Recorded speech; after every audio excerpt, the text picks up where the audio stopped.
Good morning है ma'am, third same students. DTP subject के अंतर्गत है ना, आज हम लोग आज के लेक्चर में देखने वाले हैं कि डीटीपी सॉफ्टवेयर्स को इंस्टॉल करने के लिए हमें मिनिमम हमारे हार्डवेयर का, हमारे कंप्यूटर का हमें एक डीटीपी सिस्टम बनाना है। इस डीटीपी सिस्टम तैयार करना है, इंस्टॉल करना है हमें DTP softwares, Photoshop, coral, page maker वगैरह, और उस पर काम करना है। तो हमें हमारे पास जो जो हार्डवेयर्स हैं उनका मिनिमम कॉन्फ़िगरेशन, उनकी विशेषताएं क्या क्या होनी चाहिए, वो हम देखने वाले हैं आज के लेक्चर में। तो सबसे पहले तो ये कि डीटीपी सॉफ्टवेयर हमें चलाना है, हमें रन करना है ना।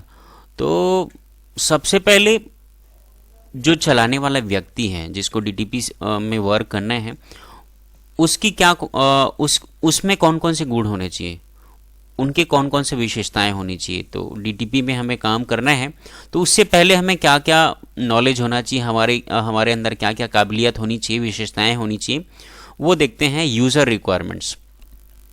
तो user should know basic operation with computer and operating system.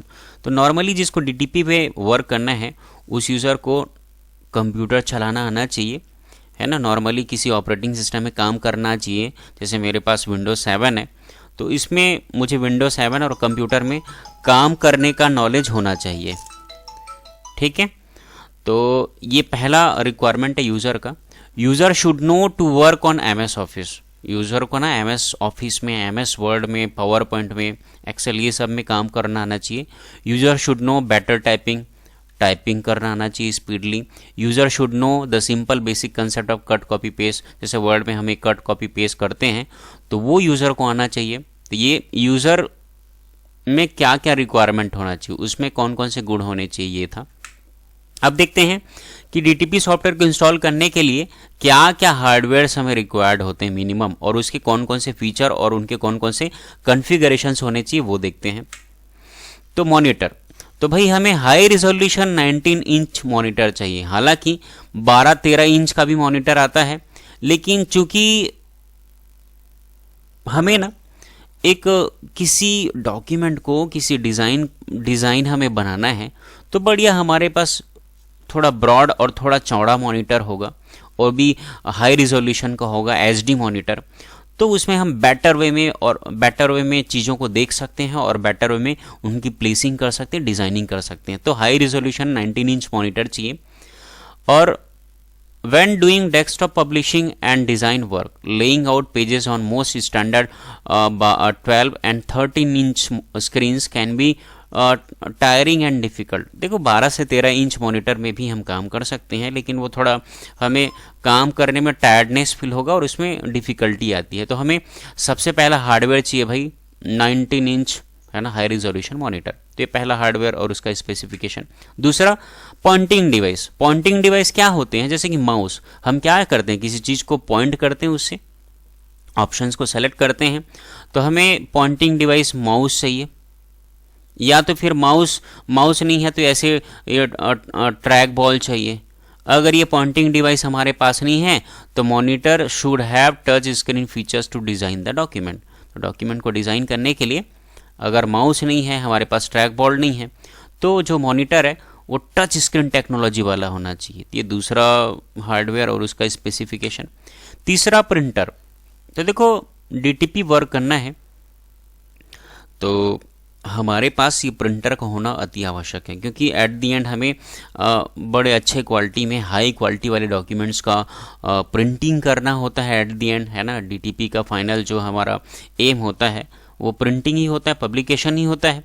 तो हमें भाई एक प्रिंटर की आवश्यकता होगी, है ना। Although the dot matrix printer is inexpensive. जो डॉट मैट्रिक्स प्रिंटर आते हैं वो सस्ते होते हैं। And capable of printing graphics and later quality text. उसमें भी ग्राफिक्स हम लोग, उसमें क्या होता है, जो टेक्स्ट क्वालिटी बढ़िया रहता है डॉट मैट्रिक्स प्रिंटर में, but it is insufficient for many DTP application.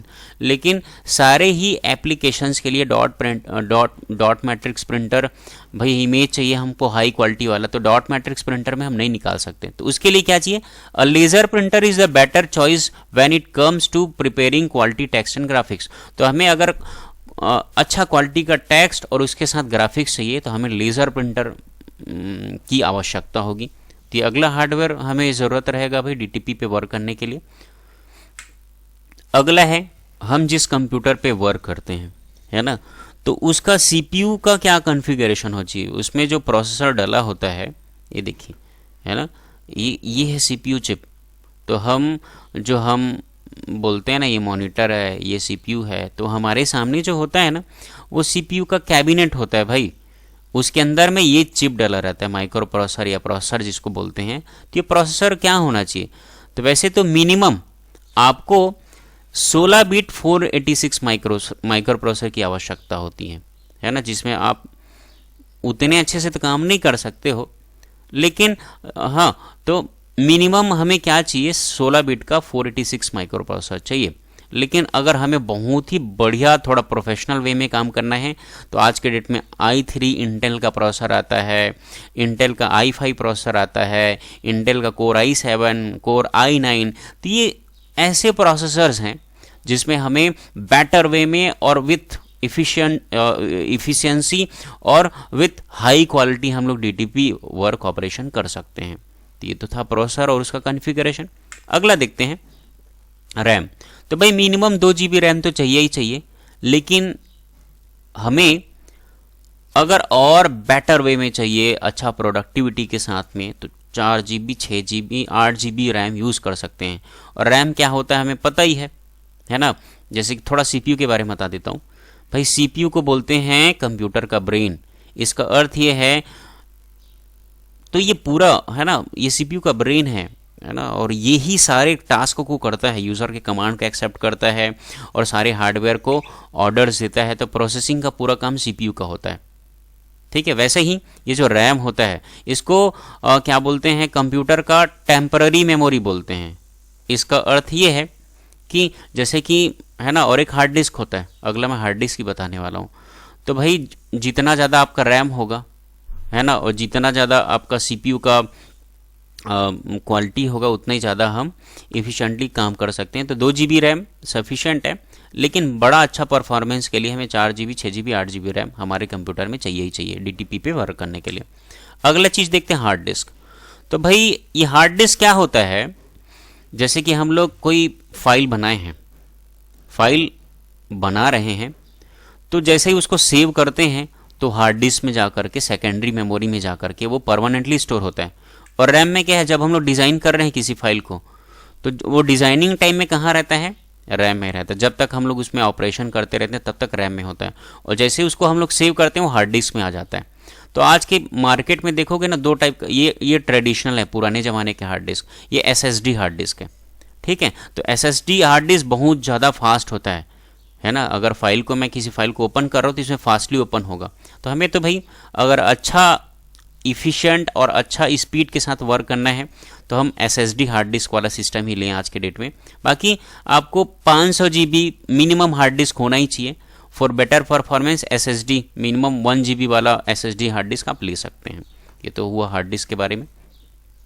अब ग्राफिक्स कार्ड, तो भाई हमें क्या होता है, थोड़ा ग्राफिक्स पे वर्क करना है ना, थोड़ा, क्योंकि फ़ोटोशॉप में काम करेंगे, कोरल में काम करेंगे हमें, तो हमें ग्राफिक्स कार्ड चाहिए रहता है फॉर बेटर रिजोल्यूशन। तो हमें बहुत ज़्यादा और बहुत अच्छा रिजोल्यूशन के लिए और बेटर क्वालिटी के लिए हम अपने मशीन में हम क्या बोलते हैं, ग्राफिक्स कार्ड का भी प्रयोग कर सकते हैं। जैसे कि AMD NVIDIA का ग्राफिक्स कार्ड आता है, ठीक है, और क्या बोलते हैं, इंटेल का HD ग्राफिक्स कार्ड CPU भी आता है, ठीक है। और इसमें एटलीस्ट 5वें जनरेशन का कोर i7 या कोर i5 का जो CPU आता है, तो उसके साथ में ये एम्बेडेड ही रहता है, ठीक है। In this case RAM should be at least 6 GB। तो यदि हम लोग इंटेल का कोई CPU 5वें जनरेशन का लेते हैं, i7 या i5 का, तो उसके साथ में ये HD ग्राफिक्स कार्ड एम्बेडेड रहता है, अलग से हमें डलाने की ज़रूरत नहीं है। तो इस स्थिति में हमको 6 GB रैम चाहिए ही चाहिए। तो हमें और ट्रू कलर 32 बिट हमारा सिस्टम होना चाहिए। तो ग्राफिक्स कार्ड भी ज़रूरी है हमें, यदि हम लोग फोटोशॉप और यदि अच्छे से डीटीपी पे वर्क करते हैं तो ये तो था पूरा आज का लेक्चर जिसमें हमने देखा कि डीटीपी पे वर्क करना है तो हमारे पास कौन कौन से हार्डवेयर्स होने चाहिए और उनके कॉन्फ़िगरेशंस क्या क्या होने चाहिए। कल के लेक्चर में आप लोगों को बताऊंगा कौन कौन हम लोग सॉफ्टवेयर रिक्वायरमेंट आज हमने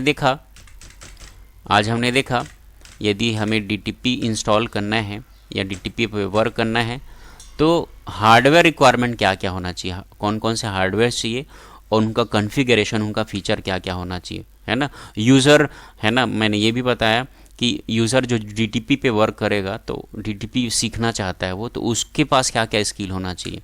ठीक है, हार्डवेयर के बारे में बताया मैंने, मॉनिटर कैसा होना चाहिए, है ना, माउस पॉइंटिंग डिवाइस कैसा होना चाहिए, प्रिंटर कैसा होना चाहिए, डॉट मैट्रिक्स प्रिंटर में अच्छा क्वालिटी नहीं होता तो लेज़र प्रिंटर हमें चाहिए रहता है। मैंने बताया प्रोसेसर और उसका क्या क्या कॉन्फ़िगरेशन होना चाहिए, रैम कितना होना चाहिए, क्या होना चाहिए, हार्ड डिस्क कैसा वाला हार्ड डिस्क होना चाहिए, मिनिमम 500 GB हार्ड डिस्क चाहिए, SSD hard disk better performance के लिए। मैंने ग्राफिक्स कार्ड का भी उपयोग आपको बताया और वो कैसे आवश्यक है। तो आज के लेक्चर में इतना ही। Thank you very much.